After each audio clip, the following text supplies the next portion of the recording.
It stemmed from me doing my job and doing my job in the way that he felt threatened him in some way or that he was upset about. Ryan Clark once admitted that Antonio Brown felt threatened by him. Now, explosive new footage has emerged showing these two finally going head-to-head in the most heated confrontation we've ever seen. He mad because the young guy don't put to show him up.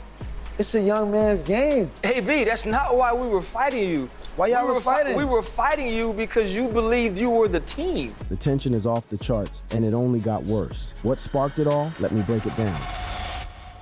The foundation of a feud. Now, you might be wondering, why is everyone suddenly talking about these two again? Well, recent discussions on social media have reignited interest in their contentious relationship, with fans and analysts alike revisiting the explosive moments that defined their fractured partnership. But to truly understand the depth of this animosity, we need to go back to where it all began, in the locker rooms and practice fields of Pittsburgh, where two very different men with very different perspectives on respect crossed paths. Let's start with the foundation. Picture this. It's 2010, and the Pittsburgh Steelers are riding high as one of the NFL's most respected franchises. They've got a culture built on toughness, respect for veterans, and an understanding that everyone knows their place in the hierarchy. Into this environment walks a young, hungry wide receiver from Central Michigan, a 6th-round draft pick named Antonio Brown, who's determined to prove that his size doesn't define his potential. At the same time, you have Ryan Clark, a veteran safety who's already established himself as not just a player, but a leader. Clark was a Super Bowl champion with the Steelers and had made a Pro Bowl in 2011, representing everything the organization stood for: professionalism, team-first mentality, and respect for the game's traditions. From 2010 to 2013,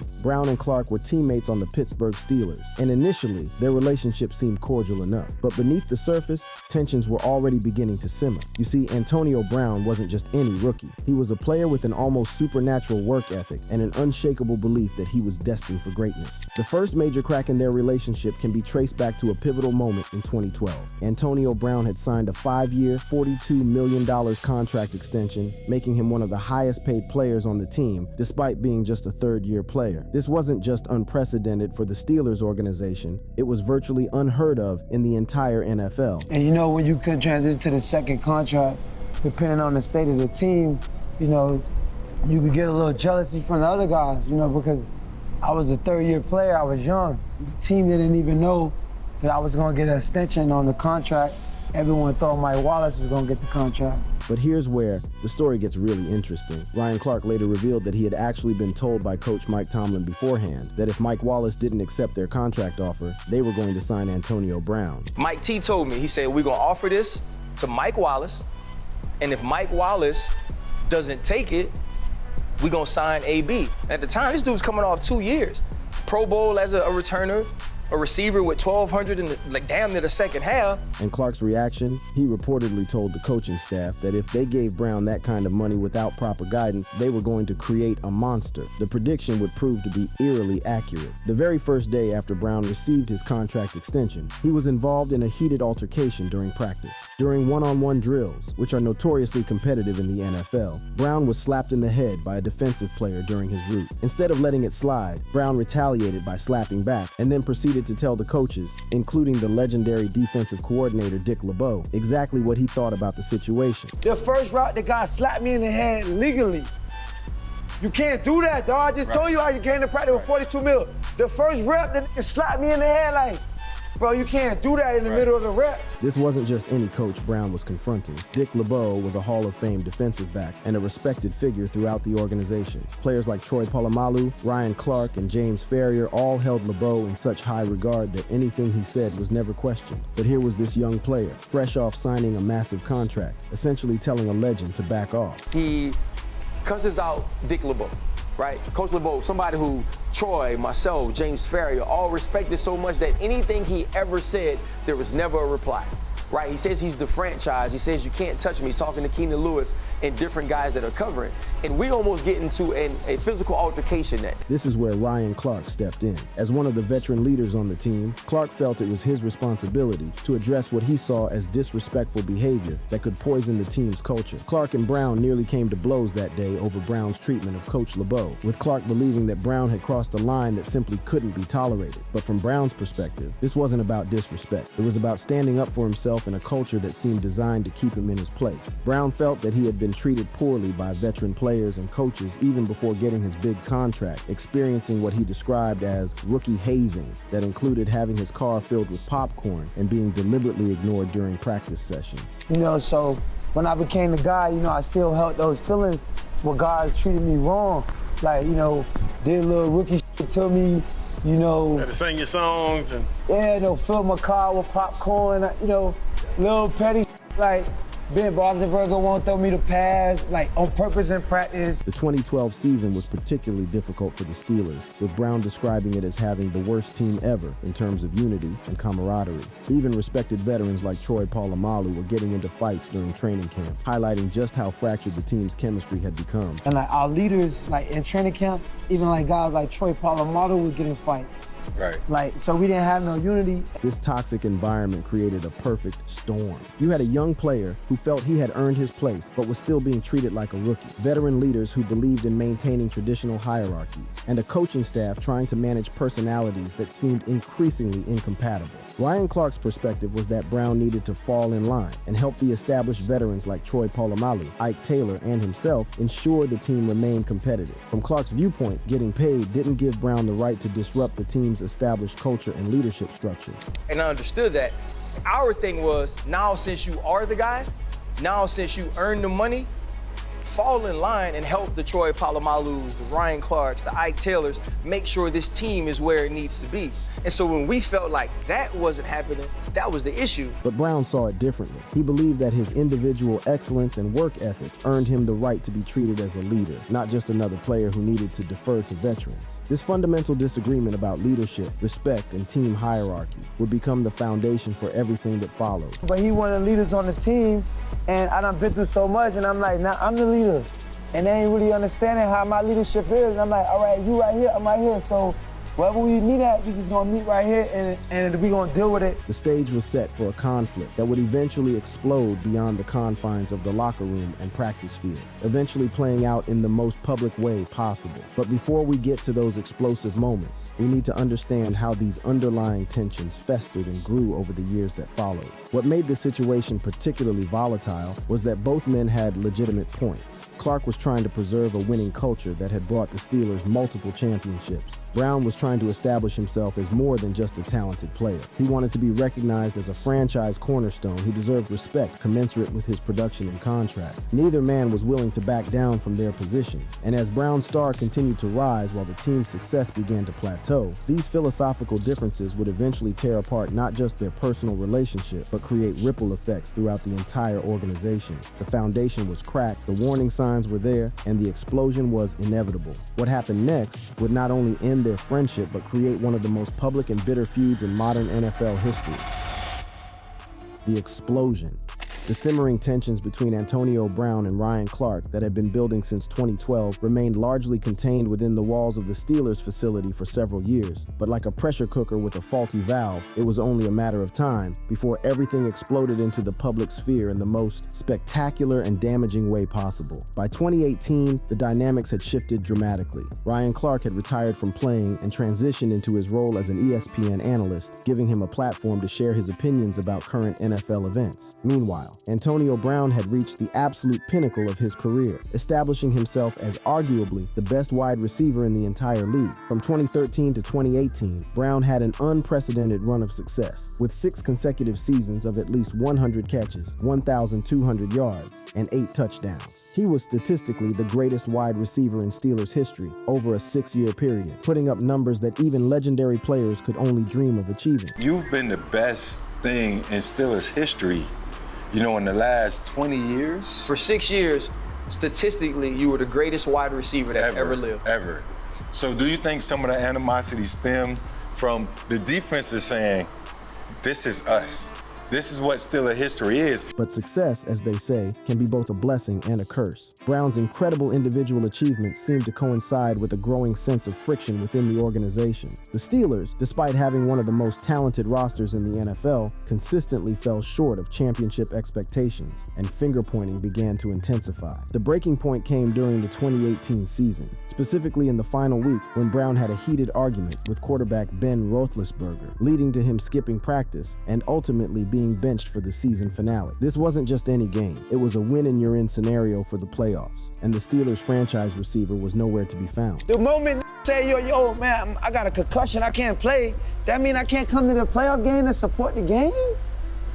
What type of shit is that? Do you think? How would you feel? This is where Ryan Clark's role as an ESPN analyst became crucial to the story. Clark began publicly criticizing Brown's behavior, particularly his decision to skip practice and miss the crucial final game. But Clark wasn't just offering generic commentary. He was speaking from a place of personal knowledge, having been Brown's teammate and having witnessed firsthand the behavioral patterns that were now playing out on a national stage. On ESPN's Get Up show, Clark made comments that would prove to be the spark that ignited a public firestorm. Clark described Brown as not a good human and suggested it was time for the Steelers to move on from their star receiver. These weren't just casual observations from a media personality. They were pointed personal attacks from someone who had shared a locker room with Brown and claimed to understand his character. Clark's criticism carried extra weight because of their shared history, making the comments feel more like a betrayal than standard media analysis. The response from Brown was swift and devastating. On January 3rd, 2019, Brown took to Instagram and called Ryan Clark an Uncle Tom, using one of the most inflammatory and personally insulting terms possible. This wasn't just a disagreement between former teammates. It was a direct attack on Clark's character and integrity as a black man in America.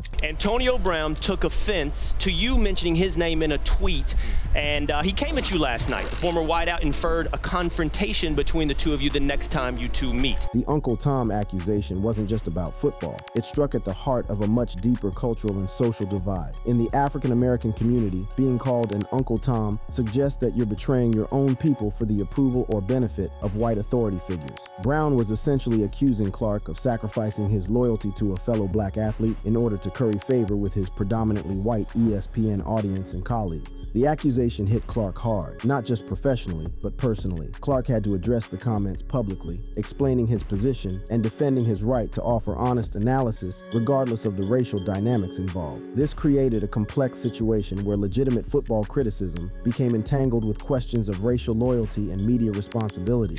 You got cats who are professional athletes, who are black, that come at anybody in the media who's black. Because their belief is, excuse me, you're supposed to be down with us. Hell with doing your job. Your priority is supposed to be protecting us. But Brown wasn't finished. The social media tirade continued with Brown threatening Clark, telling him to stop mentioning his name and suggesting that there would be consequences if they ever met in person. The threat was clear and unambiguous. Brown was essentially challenging Clark to a physical confrontation. The public nature of this feud created a media firestorm that went far beyond typical sports controversy. News outlets, social media platforms, and sports talk shows all picked up the story, turning what had started as internal team tensions into a national conversation about race, loyalty, media responsibility, and athlete behavior. Clark's response showed both his professionalism and his understanding of the broader implications. Rather than escalating the situation further, Clark acknowledged that he probably should have handled things differently while also defending his right to do his job as an analyst. I don't want that to be anything to happen outside of me trying to do my job.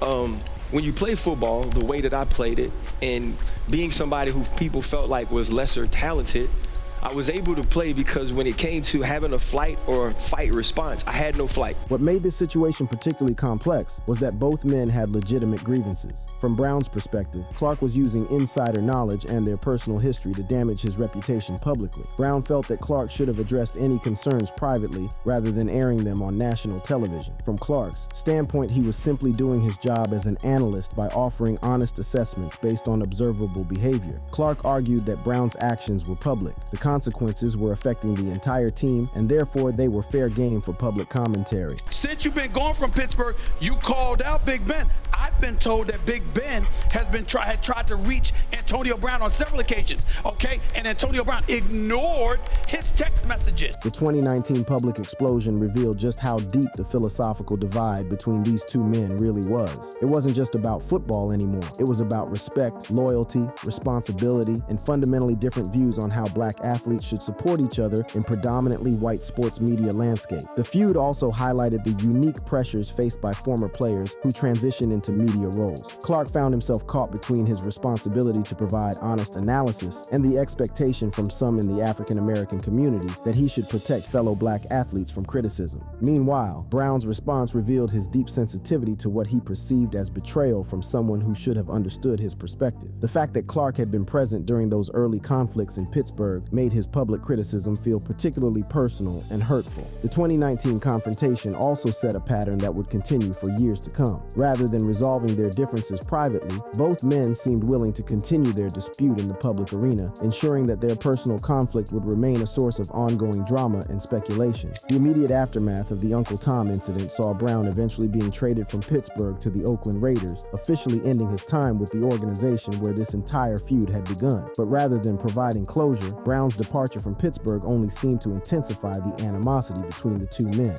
Clark continued to offer commentary about Brown's subsequent controversies with the Raiders, New England Patriots, and Tampa Bay Buccaneers, while Brown continued to view Clark's analysis as personal attacks rather than professional observation. The public explosion of 2019 transformed what had been a private workplace dispute into an ongoing media spectacle that would continue to generate headlines for years to come. But even more explosive moments were still to come, as both men proved they weren't ready to let this feud die a quiet death.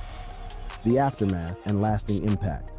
The explosive 2019 confrontation between Antonio Brown and Ryan. Clark could have served as a cathartic moment, a public airing of grievances that might have allowed both men to move forward with their lives and careers. Instead, it proved to be merely the opening salvo in what would become an ongoing war of words that continues to fascinate and divide sports fans to this day. The years following their initial public clash revealed just how deeply rooted their animosity really was, and how personal slights from their playing days continued to fester and influence their interactions years later. What we witnessed wasn't just a disagreement between former teammates, it was a fundamental clash of worldviews that seemed incapable of resolution. By 2023, both men had established themselves in their post-playing careers. Clark had become a respected voice at ESPN, offering analysis and commentary across multiple shows, while Brown had diversified into music, business ventures, and various entertainment projects. Yet despite their separate paths, they seemed unable to escape the gravitational pull of their shared animosity. The 2023 explosion came when Clark made comments comparing current Steelers wide receiver George Pickens to past players, including a reference to Brown being a cancer in the locker room.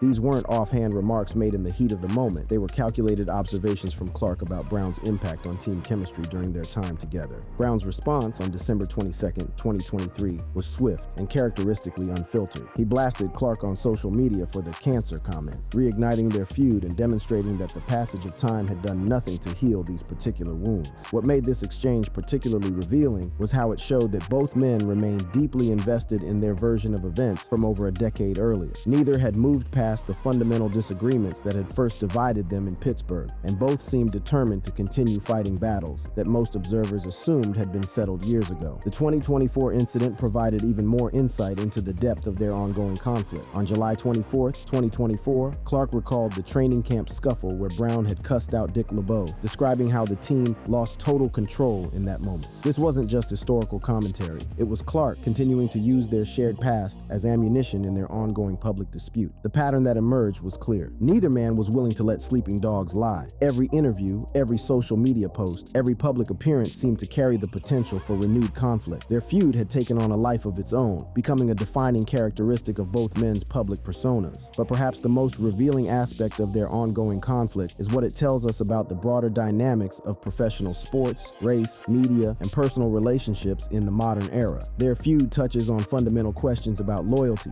respect, accountability, and the complex responsibilities that come with public platforms. From Clark's perspective, his role as an ESPN analyst requires him to offer honest assessments regardless of personal relationships. He's argued consistently that his job is to analyze what he sees on the field and in team dynamics, not to protect former teammates from criticism. This position puts him in the difficult spot of choosing between professional integrity and personal loyalty. Right, it stemmed from me doing my job and doing my job in a way that he felt threatened him in some way or that he was upset about, and I get that. But for me to reply in that way, for me to basically accept the challenge, I think I should have handled it a different way. Brown's perspective, meanwhile, reflects a deep belief that former teammates should maintain a code of silence about internal team matters. His view is that Clark's willingness to discuss private team dynamics publicly represents a fundamental betrayal of the brotherhood that's supposed to exist between players. The racial dynamics of their conflict add another layer of complexity that can't be ignored. Brown's use of the Uncle Tom accusation wasn't just about football. It was a direct challenge to Clark's authenticity as a black man in America. This accusation strikes at the heart of ongoing debates about how black media personalities should cover black athletes. There's this understanding that we have amongst one another. And the brothers, particularly in here, if they disagree with me, feel free, but you won't. Anybody could get got. That's a saying that we say. Anybody can get got.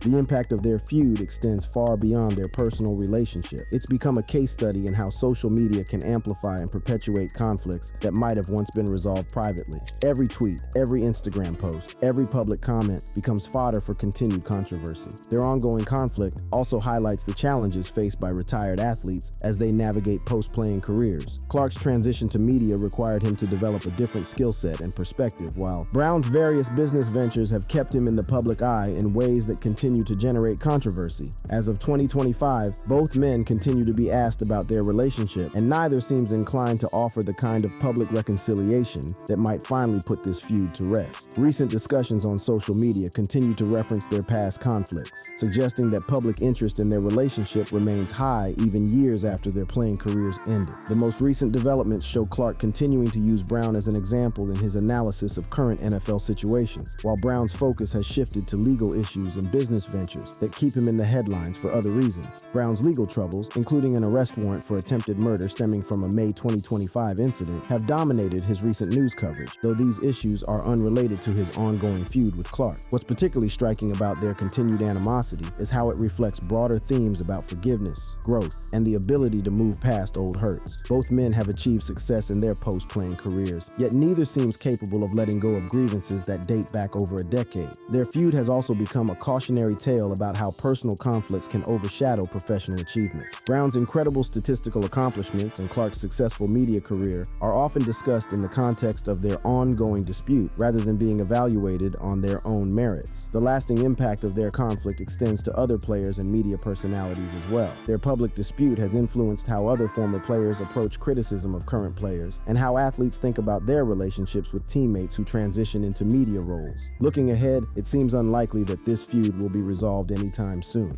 Both men have shown a remarkable ability to keep their grievances alive across multiple years and different phases of their careers. Unless one or both decides to take a dramatically different approach, their conflict appears destined to continue indefinitely. Whether you view Clark as a principled analyst telling uncomfortable truths, or as a disloyal former teammate airing dirty laundry publicly, and whether you see Brown as a misunderstood athlete standing up for himself, or as a disruptive force unable to accept criticism, their ongoing feud continues to captivate because it touches on fundamental human themes that extend far beyond the world of professional sports. Thank you for watching. If you enjoyed watching this video, click on one of the boxes playing on your screen to watch more similar content.